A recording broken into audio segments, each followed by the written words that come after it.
Hello everyone. Today we are going to study about oxygen deficient stress. Especially we are going to study about the physiological responses in the condition of oxygen deficiency. So what is oxygen deficient stress? When the body experiences oxygen deficiency, also known as hypoxia, it triggers a series of physiological responses to help compensate for the lack of oxygen. Hypoxia can occur due to various factors such as high altitudes, respiratory diseases, poor blood circulation, or intense physical exertion. तो किन किन conditions में hypoxia अकर होती है? सबसे पहले high altitudes, जो लोग ऊंचाई पे रहते हैं, पहाड़ों पे रहते हैं, या फिर बहुत ही ज़्यादा हाई राइज बिल्डिंग्स की टेरेस पे, we face difficulty in breathing. So in that condition there is oxygen deficiency and hypoxia can be concluded. The another is respiratory diseases. बहुत सारी respiration से related diseases होती हैं, asthma हो गया और bronchitis हो गया and many more. और दूसरा है पुअर ब्लड सर्कुलेशन, जो हमारी बॉडी में ब्लड सर्कुलेट हो रहा है उसकी वेसल्स में बहुत सारी प्रॉब्लम्स होती हैं, उसमें कॉन्स्ट्रिक्शन का होना, डायलेशन का होना, तो ये सब से भी ऑक्सीजन की डेफिशिएंसी हो सकती है बॉडी में. और और एट लास्ट है इंटेंस फिजिकल एक्सर्शन, मतलब कि बहुत ही ज़्यादा एक्सरसाइज करना, वर्कआउट करना. तो ये सब तो हम सभी जानते हैं कि बहुत ज़्यादा दौड़ने के बाद, खेलने के बाद, कोई भी फिजिकल एक्टिविटी करने के बाद हमें सांस लेने में प्रॉब्लम होती है. तो हमारी जो ब्रीदिंग रेट होती है वो बहुत ही ज़्यादा फास्ट हो जाती है, ताकि हम ज़्यादा से ज़्यादा ऑक्सीजन को कंज्यूम कर सकें. The body's response to oxygen deficiency are designed to improve oxygen delivery to tissues. So in that case, ऐसी प्रॉब्लम्स तो हमको होती रहेंगी. तो इससे कोप करने के लिए हमारी बॉडी में बहुत सारे चेंजेस होते हैं, जिसकी वजह से हमारी बॉडी रेगुलेट कर लेती है अपनी कंडीशन को in respect to these deficiencies. The body adapts cellular functions to lower oxygen levels and maintain essential biological processes. So here we are going to have a detailed look at the physiological responses to oxygen deficiency. जितने भी हमारी body में changes होते हैं, जो भी mechanisms होते हैं और किन मैकेनिज़म्स के साथ वो चेंजेस होते हैं, ये सब चीज़ें अभी हम देखेंगे इस स्लाइड में कि हमारी बॉडी कैसे कोप करती है ये सब कंडीशन से. तो सबसे पहले आता है, या this is the definition. So here we are going to read. When the body experiences oxygen deficiency, it is also known as hypoxia. जब कभी भी हमारी बॉडी में ऑक्सीजन की डेफिशिएंसी होती है उसे हम हाइपोक्सिया कहते हैं. ये चीज़ें हम देख चुके हैं. We will move on to the next one. So here are all the physiological responses to oxygen deficiency. So the first one is increase in breathing rate, also known as hyperventilation.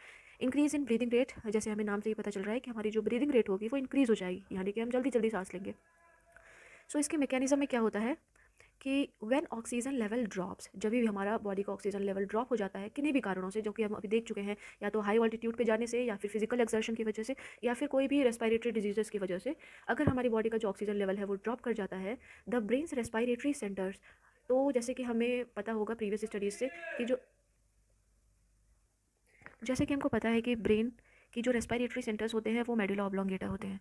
तो the brains respiratory centres, primarily the medulla oblongata and the carotid and aortic bodies, these are all the respiratory centers of the brain, sense the low oxygen and elevated carbon dioxide levels in the blood. तो जब भी हमारी body के oxygen drop हो जाते हैं तो हमारा जो रेस्पिरेटरी सेंटर्स है वो सेंस कर लेता है हमारी बॉडी के अंदर लो ऑक्सीजन और कार्बन डाइऑक्साइड का एलिवेशन वो सेंस कर लेता है. तो जिसकी वजह से this triggers an increase in the breathing rate, allowing more oxygen to enter the lungs and reducing carbon dioxide levels by exhaling it at a faster rate.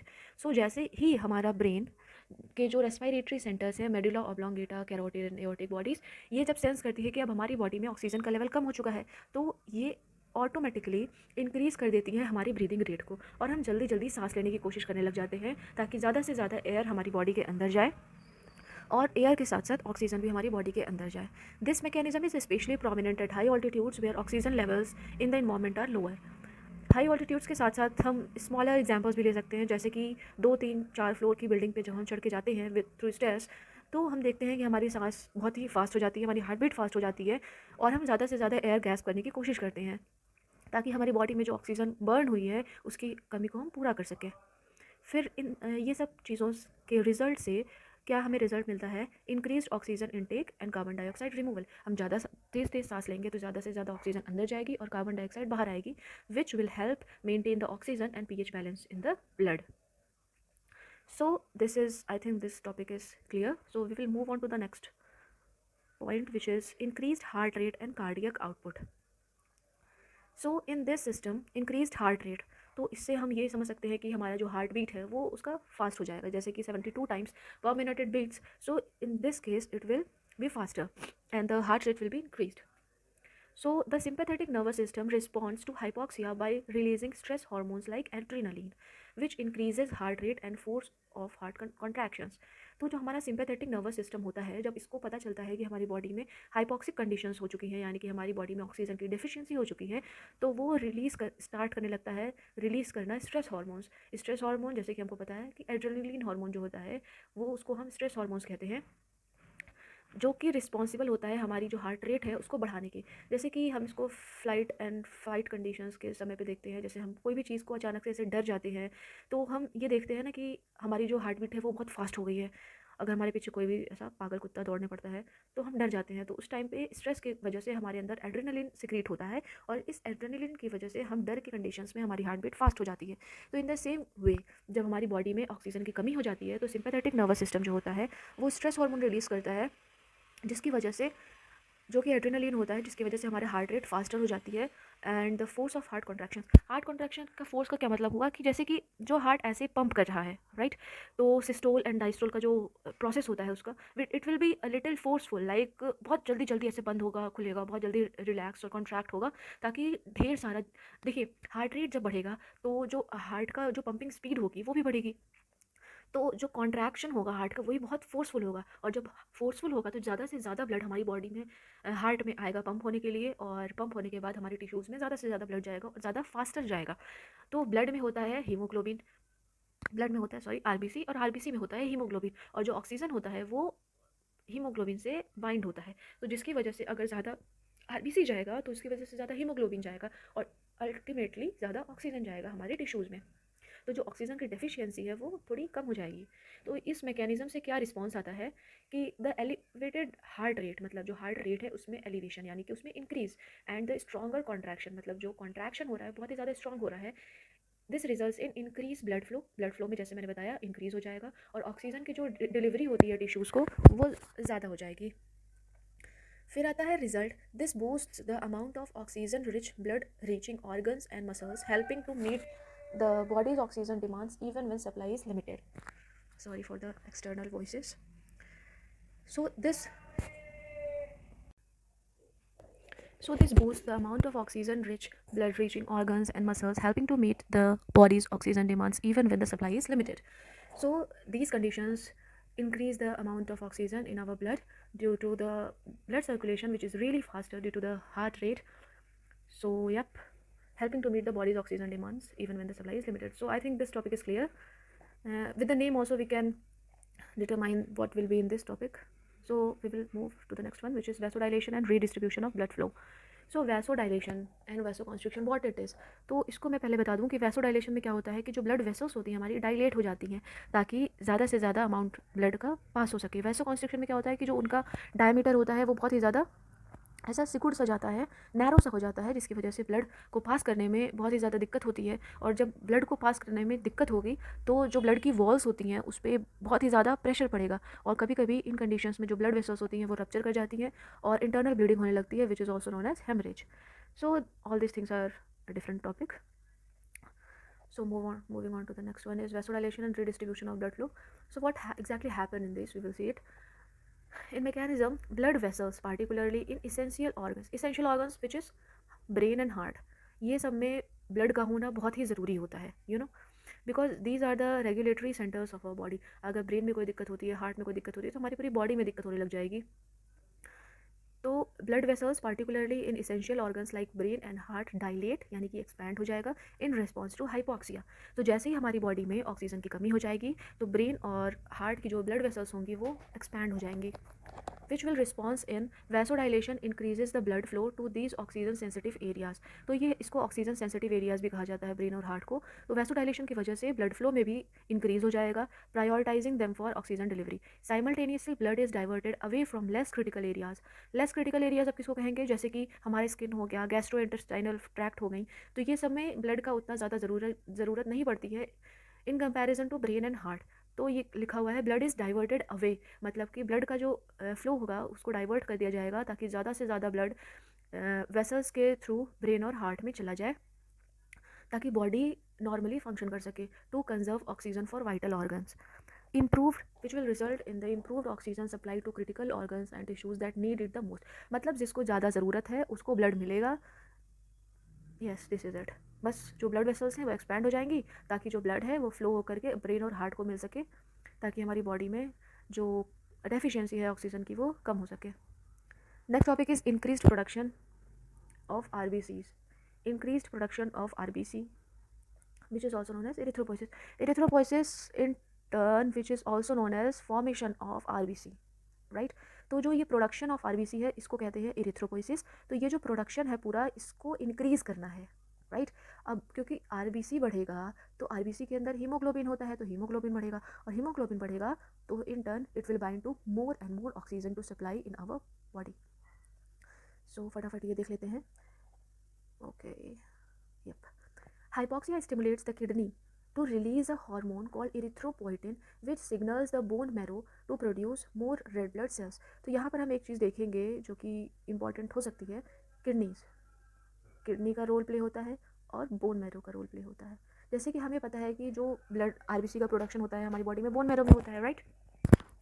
तो इमेजिन कि हमारी बॉडी में, मतलब एक पर्टिकुलर बॉडी में, हमारी body में नहीं, एक पर्टिकुलर बॉडी में ऑक्सीजन की डेफिशिएंसी हो गई है जिसको एक हाइपॉक्सिक कंडीशंस कहा जाएगा। ओके, तो जैसे ही हम पर्टिकुलर बॉडी में ऑक्सीजन की डेफिशिएंसी होती है, this condition will stimulate the kidney. वो कंडीशन ही सिर्फ अपने आप में स्टिमुलेट कर देगी किडनी को कि तुम रिलीज करो एक हार्मोन जिसका नाम है erythropoietin. Here it is erythropoietin which signals the bone marrow to produce more RBC cells. फिर इरिथ्रोपोएटिन जो रिलीज हुआ है वो सिग्नल करेगी बोन मैरो से कि तुम ज़्यादा से ज़्यादा आरबीसी बनाओ, क्योंकि हमारी बॉडी में ऑक्सीजन की कमी हो रही है। तो इन रिस्पॉन्स हम क्या देखेंगे कि an increase in RBC production, हमारी बॉडी में जो आरबीसी का प्रोडक्शन है वो बढ़ जाता है। इट इन्हांसेस द ऑक्सीजन, और जिसकी वजह से जो हमारी जो ऑक्सीजन है उसकी जो कैरिंग कैपेसिटी है ब्लड में वो इंक्रीज़ हो जाती है by providing haemoglobin to bind and transport oxygen. तो मैंने बताया था ना, जैसे ही ऑक्सीजन बढ़ेगा जैसे ही आरबीसी का प्रोडक्शन बढ़ेगा तो उसके अंदर हीमोग्लोबिन का प्रोडक्शन बढ़ेगा, और जिसकी वजह से ज़्यादा ऑक्सीजन के साथ वो बाइंड करेगा और हमारी बॉडी में ज़्यादा से ज़्यादा ट्रांसपोर्ट होगा। फिर है रिजल्ट में क्या हम देखते हैं कि higher RBC levels and haemoglobin concentration improve the body's overall ability to carry oxygen. वही बात फिर से लिखी हुई है कि आरबीसी का लेवल बढ़ेगा और ऑक्सीजन का लेवल बढ़ेगा, ऑक्सीजन का कॉन्सेंट्रेशन बढ़ेगा, तो हमारी बॉडी की जो ओवरऑल एबिलिटी होती है ऑक्सीजन को कैरी करने की वो अपने आप से बढ़ जाएगी। Specially useful in chronic hypoxic conditions. Chronic hypoxic condition का मतलब क्या है? ऐसी कंडीशंस जहाँ पे सबसे ज़्यादा लाइकली कंडीशंस है हाइपॉक्सिया के होने की, जैसे कि हम ऊंचाइयों पे जाते हैं, पहाड़ों पे जाते हैं, वहाँ पर ये होता है। तो एक एग्जांपल आपने सुना होगा कि जो लोग प्लेन्स में रहते हैं और जो पहाड़ों पे रहते हैं, माउंटेन्स में रहते हैं, उनके कंडीशन, उनके रिस्पेक्ट में जो लोग पहाड़ों पे रहते हैं उनकी बॉडी में जो आरबीसी की काउंट होती है वो ज़्यादा होती है। क्यों? क्योंकि उनको ऑक्सीजन ज़्यादा चाहिए। ऑक्सीजन ज़्यादा होने क्योंकि उनको जो ये ऑक्सीजन है, ठीक है, ये ऑक्सीजन है, वो ऑक्सीजन ज़्यादा चाहिए। ऑक्सीजन ज़्यादा होने की वजह से क्या होगा, ये जो हीमोग्लोबिन है ये इनको ज़्यादा चाहिए होगा, ठीक है। हीमोग्लोबिन ज़्यादा चाहिए, और हीमोग्लोबिन कहाँ मिलता है? हीमोग्लोबिन मिलता है आरबीसीज़ में, ठीक है। हीमोग्लोबिन मिलता है आरबीसीज़ में, तो आरबीसी ज़्यादा चाहिए होगा। तो आरबीसी ज़्यादा होने की वजह से क्या होगा, हमारी बॉडी में जो भी आरबीसी का प्रोडक्शन होगा वो इंक्रीज़ हो जाएगा। I think it is clear. So we will move on to the next one which is enhanced oxygen extraction from haemoglobin. इसका मैं पहले आपको कंक्लूजन बता देती हूँ। इन्हांस्ड ऑक्सीजन एक्सट्रैक्शन मतलब कि हीमोग्लोबिन से कैसे हम ऑक्सीजन को एक्सट्रैक्ट कर सकते हैं, कैसे ले सकते हैं। जैसे कि हमको पता है कि हीमोग्लोबिन ऑक्सीजन के साथ साथ रहता है, ओके। मतलब बेसिकली ऑक्सीजन अकेले नहीं ट्रैवल कर सकता है, हीमोग्लोबिन के साथ मिल करके ही ट्रैवल करेगा। तो यहाँ हम पहले देखते हैं मैकेनिज्म में। इन low oxygen environments, hemoglobin's affinity for oxygen decreases slightly, meaning it releases oxygen more readily to tissues। तो जैसे कि ये हो गया है हीमोग्लोबिन और ये हो गया है O2, ठीक है, और ये हो गया इसके बीच का बॉन्ड, ओके। तो हम ये देखते हैं कि जैसे ही लो ऑक्सीजन इन्वायरमेंट जो भी रहता है, जहाँ पर जैसे कि हाई ऑल्टीट्यूड्स हम लेते हैं, तो हाई ऑल्टीट्यूड्स पे ऑक्सीजन की कंसंट्रेशन लो होती है। तो इन कंडीशन में क्या होता है कि जो हीमोग्लोबिन की जो एफिनिटी है, मतलब जो स्ट्रेंथ है, ये जो बॉन्डिंग है, ये दोनों बेस्ट फ्रेंड्स हैं, इनकी जो बॉन्डिंग है वो बहुत ही ज़्यादा लो होने लग जाती है। और जब किसी दो लोग के बीच में अगर बॉन्डिंग लो हो जाती है तो क्या होता है, उनके बीच में दूरियां आने लगती हैं, वो ईजिली सेपरेट हो सकती है, मतलब ये बॉन्ड ईजिली ब्रेक हो सकता है, राइट। तो ब्रेक हो सकता है, कभी भी उनको किसी भी चीज़ पे वो अलग हो सकते हैं। तो यहाँ पर जो इसका हीमोग्लोबिन और ऑक्सीजन की जो दोस्ती है, जो बॉन्डिंग है, वो बहुत ही स्लो हो जाती है, डिक्रीज हो जाती है, जिसकी वजह से क्या होता है, release oxygen more readily to tissues. मतलब कि टिश्यू मान लिया दूसरा फ्रेंड है, तो अगर टिश्यू जैसे दूसरा कोई फ्रेंड आ जाता है, so the increased oxygen release is facilitated by the Bohr effect, where elevated levels of carbon dioxide and acidity in the blood causes hemoglobin to offload oxygen to the tissues more effectively. So हम यहाँ पे Bohr effect और harden effect next video में पढ़ेंगे, लेकिन यहाँ पे हम थोड़ा बता देते हैं कि बोहर इफेक्ट क्या होता है। जैसे कि ये हो गया है ब्लड वेसल्स, राइट, यहाँ पे हम बहुत ही शॉर्ट में बताएंगे। और यहाँ पर है tissues, it is indivisible here, here यहाँ पर है टिश्यूज़, और यहाँ पर है एल्वियोलाई। तो जैसे ही हम ब्रीद करते हैं हमारे लंग्स में होते हुए, ब्रोंकिया से होते हुए, जब एल्वियोलाई में ऑक्सीजन पहुँचता है, यहाँ से ये ऑक्सीजन जो होता है, ये ऑक्सीजन जो है, ये हमारे ब्लड वेसल्स में डिफ्यूज़ होकर के आता है। और डिफ्यूज़ तब होकर के आता है जब ये ऑक्सीजन का कंसंट्रेशन एल्वियोलाई में ज़्यादा होगा और हमारे ब्लड में कम होगा। और ऑक्सीजन का कंसंट्रेशन यहाँ ज़्यादा क्यों हुआ है, क्योंकि हमने अभी अभी सांस ली है, तो ढेर सारी ऑक्सीजन हमारी एयर के साथ हमारी बॉडी में आई हुई है। तो जब ऑक्सीजन यहाँ से ब्लड वेसल्स में आता है, तो यहाँ पर ब्लड वेसल्स में प्रेजेंट होती है आरबीसी, और आरबीसी में प्रेजेंट होता है हीमोग्लोबिन। तो आरबीसी हीमोग्लोबिन के साथ ऑक्सीजन बाइंड हो जाता है और बना लेता है HbO2 का 4। ये इस कंडीशन को HbO2 होल 4, इस कंडीशन को कहते हैं ऑक्सी हीमोग्लोबिन। तो जब ऑक्सीजन हीमोग्लोबिन के साथ मिल करके ऑक्सी हीमोग्लोबिन बनाता है और यहाँ से ट्रैवल करते करते टिश्यूज़ के पास पहुँचता है, क्योंकि टिश्यूज़ को ज़रूरत है ऑक्सीजन की। तो जब यहाँ पे पहुँचता है, तो जिन कंडीशंस की वजह से एक हीमोग्लोबिन अपने ऑक्सीजन को छोड़ता है, वो कंडीशंस होती हैं कि जब CO2 का जो लेवल होता है टिश्यूज़ में ज़्यादा रहेगा, राइट, क्योंकि जो ऑक्सीजन था वो तो यूज अप हो चुका है और ऑक्सीजन लेवल टिश्यूज़ में कम रहती है, यानी कि CO2 ज़्यादा रहेगा। CO2 ज़्यादा रहेगा तो वहाँ का टेम्परेचर ज़्यादा रहेगा, टेम्परेचर ज़्यादा रहेगा, एसिडिटी जो होगी वो ज़्यादा रहेगी टिश्यूज़ के पास। तो ये सारी कंडीशंस की वजह से जो हीमोग्लोबिन होता है ऑक्सीजन का साथ यहाँ पर छोड़ने लगता है, इसका बॉन्ड इसके साथ कमज़ोर हो जाता है। तो ये जो टिश्यूज़ होते हैं, ये डिफ्यूजन की वजह से ऑक्सीजन को अपने अंदर ले लेते हैं, और जितनी भी प्रोसेस होती हैं वो मेटाबॉलिक प्रोसेस ऑक्सीजन के साथ होने वाली वो सारी कैरी आउट होती हैं। तो यहाँ से एल्वियोलाई से टिश्यूज़ तक ऑक्सीजन का कंडक्शन जो होता है, that is known as Bohr effect.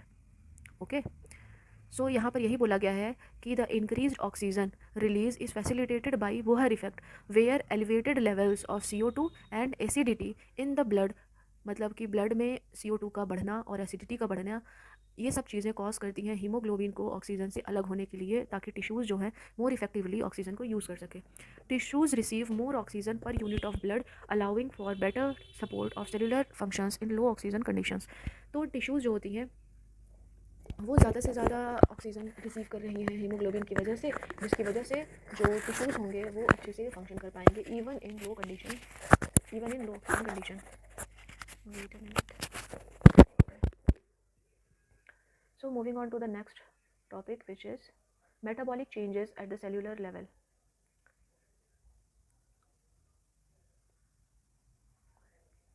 इसमें मैकेनिज्म्स में होता है कि cells adapt to hypoxia by shifting their metabolism, मतलब सेल्स के अंदर जो भी प्रोसेस होती है मेटाबॉलिज्म की, वो हाइपोक्सिया के कंडीशन पे शिफ्ट कर जाती है, मतलब कि ये रेगुलेट कर लेते हैं कंडीशंस के टाइम पर खुद को। लो ऑक्सीजन कंडीशन के टाइम पे जो हमारी बॉडी में एरोबिक रेस्पिरेशन, एरोबिक मेटाबॉलिज्म हो रहा था, वो चेंज हो जाएगा एन एरोबिक कंडीशंस में। एरोबिक कंडीशन जहाँ पे ऑक्सीजन की ज़रूरत पड़ती है, तो जब ऑक्सीजन ही नहीं है तो एरोबिक मेटाबॉलिज्म कैसे होगा, और अपनी जो मेटाबॉलिज्म प्रोसेस है वो रोक भी नहीं सकते हैं। तो सेल्स क्या करती हैं, वो स्विच कर जाती हैं एरोबिक मेटाबॉलिज्म से एन एरोबिक मेटाबॉलिज्म की साइड में, which is non oxygen requiring. तो इसके रिस्पॉन्स में हम क्या देखते हैं कि जो एनाएरोबिक मेटाबॉलिज्म होता है, it allows cells to produce ATP without oxygen, मतलब ATP तो बनेगा लेकिन ऑक्सीजन की डेफिशिएंसी में बनेगा। Through this process, though this process is less efficient and leads to the production of lactic acid which can contribute to acidosis. Acidosis का मतलब क्या होता है कि हमारी बॉडी में जो एसिडिटी होती है ब्लड में वो बढ़ जाती है। तो ये जो एनारोबिक मेटाबॉलिज्म है ये लेस इफेक्टिव रहता है, मतलब ATP का प्रोडक्शन तो हो रहा है बट ऑक्सीजन के एब्सेंस में, बट ये लेस एफिशिएंट होता है क्योंकि इसकी वजह से लैक्टिक एसिड हो जाता है, लैक्टिक एसिड का प्रोडक्शन हो जाता है हमारी बॉडी में, और क्रैम्प जैसी प्रॉब्लम्स हमको देखने को मिल जाती हैं, और एसिडोसिस मिल जाती है, जो कि जिसमें कि जो हमारा ब्लड है वो एसिडिक नेचर का होने लग जाता है।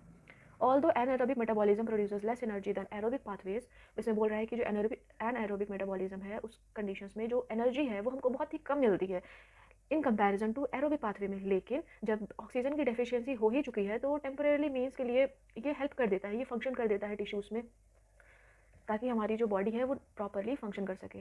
नेक्स्ट टॉपिक है production of hypoxia inducible factors. तो ये हम देखेंगे here. Production of hypoxia inducible factors, तो ये क्या होते हैं? सेल्स जो होती हैं रिस्पॉन्ड करती हैं हाइपोक्सिया में by activating hypoxia inducible factors, a family of proteins that regulate the expression of genes involve in adapting to low oxygen. तो ये क्या होता है? HIF, ये होते हैं अ फैमिली ऑफ प्रोटीन्स। तो ये एक टाइप के प्रोटीन्स होते हैं।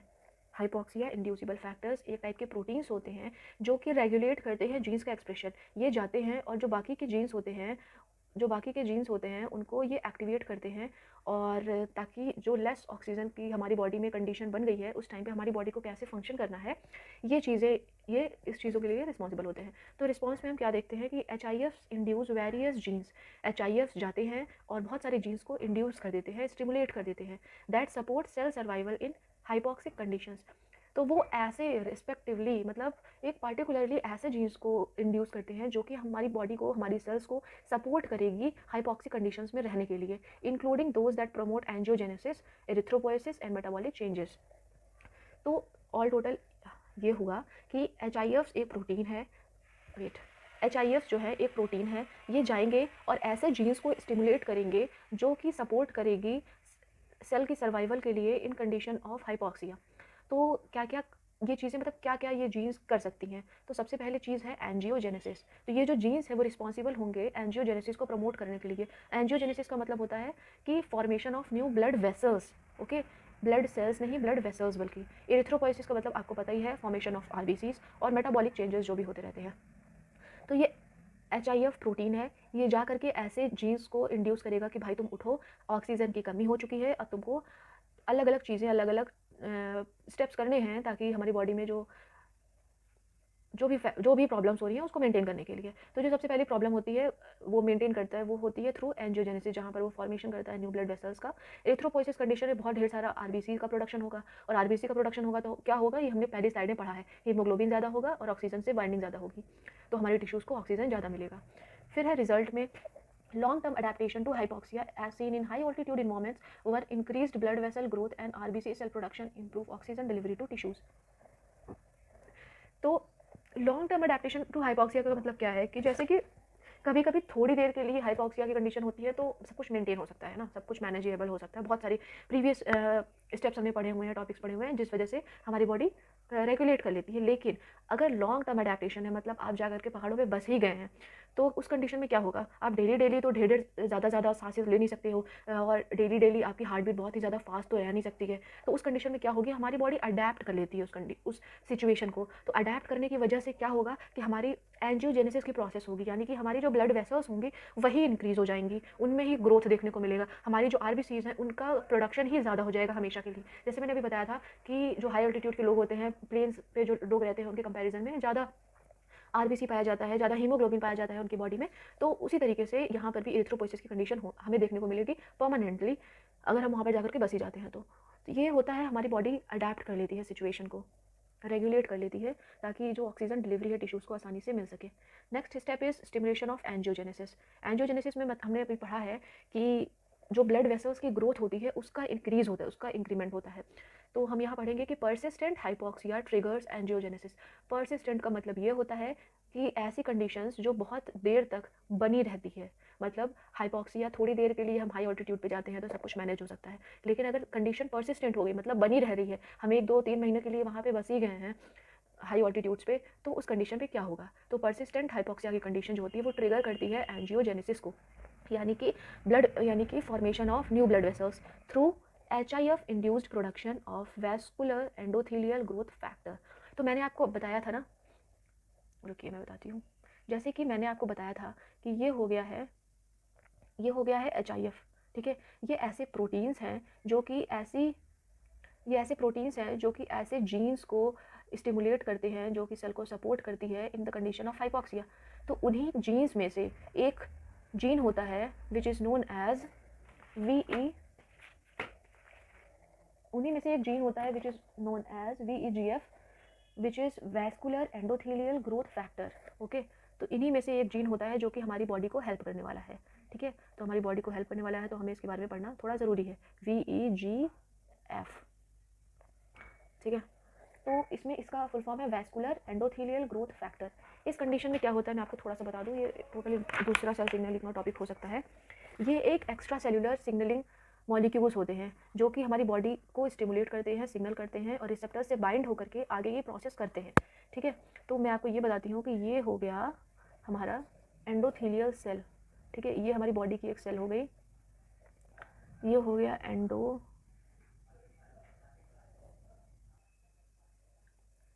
तो यहाँ पर मैंने सारा ड्रॉ कर लिया है ताकि ड्रॉ करने में टाइम वेस्ट ना हो। सो ये हो गए, वेयर इज़ माय कर्सर, सो ये हो गया HIF, यानी कि वो ग्रुप ऑफ प्रोटीन जो कि इंड्यूस करता है, ये सारे जीन्स को, राइट, ये सारे जीन्स को वो इंड्यूस करेगा और इन्हीं जीन्स में से एक जीन होगा ये VEGF, vascular endothelial growth factor. तो ये जो जीन होगा ये होते हैं सिग्नलिंग मॉलिक्यूल्स जो हमारी बॉडी में सेल्स के बाहर मूव करते रहते हैं, और extracellular cell signalling molecules होते हैं जो कि सेल्स के ऊपर जो रिसेप्टर्स प्रेजेंट होते हैं उनसे बाइंड करके फाइनली जो उसका प्रोडक्ट होता है वो बनाते हैं। तो ये जो मॉलिक्यूल है ये एंडोथेलियल, ये हो गई एंडोथेलियल की सेल की लेयर। तो एंडोथेलियल सेल की लेयर पे ये रिसेप्टर्स प्रेजेंट होंगे which is known as vascular endothelial growth factor receptor. तो ये अपने रिस्पेक्टिव रिसेप्टर से बाइंड हो गया है। अब इसकी बाइंड होने की वजह से फर्दर जो प्रोसेस होगी वो सेल के अंदर होगी, यानी कि जो ब्लड वेसल्स हैं उनका फॉर्मेशन, उनकी ग्रोथ बढ़ जाएगी। तो इस कंडीशन को कहते हैं एंजियोजेनेसिस। तो ये पूरी प्रोसेस हो गई है एंजियोजेनेसिस की, जो कि हमने अभी देख ली है। तो अब हम यहाँ पे पढ़ेंगे कि persistent hypoxia triggers angiogenesis, the formation of new blood cells through HIF induced production of vascular endothelial growth factor. तो इन रिस्पॉन्स क्या होता है कि the new blood vessels improve oxygen delivery to tissues by enhancing the blood supply network. तो जब ज़्यादा से ज़्यादा ब्लड वेसल्स हो जाएंगे तो उसकी वजह से ज़्यादा ऑक्सीजन की डिलीवरी होगी और हमारा जो ब्लड सप्लाई है वो ज़्यादा से ज़्यादा होगा। तो इस सब चीज़ों के रिजल्ट में क्या होता है कि improved oxygen distribution across tissues, हमारी टिश्यूज़ में ऑक्सीजन की डिस्ट्रीब्यूशन अच्छी हो जाएगी। कहते हैं ना जब ज़्यादा से ज़्यादा पाइपलाइंस बिछेंगी, ज़्यादा से ज़्यादा ट्रेन्स होंगी तो लोगों का ट्रांसपोर्टेशन ज़्यादा होगा। उसी तरीके से ब्लड वेसल ज़्यादा बढ़ेंगे तो ब्लड ज़्यादा जाएगा तो RBC ज़्यादा जाएगा तो haemoglobin enhance the oxygen which is particularly beneficial in chronic hypoxia. जैसे कि मैंने बताया ना, क्रोनिक हाइपॉक्सिया जैसे कि हाई ऑल्टीट्यूड की कंडीशन जो होती हैं उनको कहते हैं क्रोनिक हाइपॉक्सिया। तो वहाँ पर अडेप्टेशन के लिए ज़रूरी होता है ये। Next is adaptation in muscles and mitochondria. तो हमारी मसल्स में और माइटोकॉन्ड्रिया में ऐसा क्या चेंज हो जाता है इन हाइपॉक्सिक कंडीशंस में, वो हम देखेंगे अब। मसल सेल्स में increase the density and efficiency of mitochondria. तो ये जो मसल सेल्स होती हैं में इंक्रीज द डेंसिटी, मतलब जो माइटोकॉन्ड्रिया की जो डेंसिटी है उसमें हमको एक इंक्रीज देखने को मिलेगा। Cellular structures that produce, basically it is written कि माइटोकॉन्ड्रिया क्या होते हैं, वो सेलुलर स्ट्रक्चर्स होते हैं जो कि एनर्जी प्रोड्यूस करते हैं, और एनर्जी प्रोड्यूस करने के लिए ऑक्सीजन ज़्यादा चाहिए होगा। तो लो ऑक्सीजन के टाइम पे क्या होता है कि ये माइटोकॉन्ड्रिया अपनी जो डेंसिटी है वो इंक्रीज़ कर लेते हैं बाई मसल सेल्स। तो increased mitochondrial density allows for more efficient use of limited oxygen available. Increased mitochondrial density allows for more efficient use of limited oxygen available, maximizing ATP production। तो ज़्यादा से ज़्यादा mitochondria की density में increase होगा जिसकी वजह से जो लिमिटेड ऑक्सीजन बचा हुआ है उसको यूज़ करेगा माइटोकॉन्ड्रिया, और यूज़ करके ज़्यादा से ज़्यादा ATP का फॉर्मेशन करेगा। फिर रिजल्ट में है कि enhanced muscle endurance and improved oxygen utilisation, especially important for high altitude athletes and individuals living in low oxygen environment. तो ये चीज़ हमने देखी कि मसल एंड्योरेंस, मसल की जो एबिलिटी है उसकी उसमें जो माइटोकॉन्ड्रिया की डेंसिटी में इंक्रीज़ लाने की जो अडेप्टेशन है वो हमें एथलीट्स में देखने को मिलती है और हाई एल्टीट्यूड्स पे रहने वाले इंडिविजुअल्स में देखने को मिलती है, जहाँ पर जो इन्वायरमेंट होता है वो ऑक्सीजन डेफिशिएंट होता है, ऑक्सीजन की डेफिशिएंसी होती है. सो आई थिंक दिस इज, या, thank you for watching. And if you want the PDF of this slide, you can comment down. It is available free.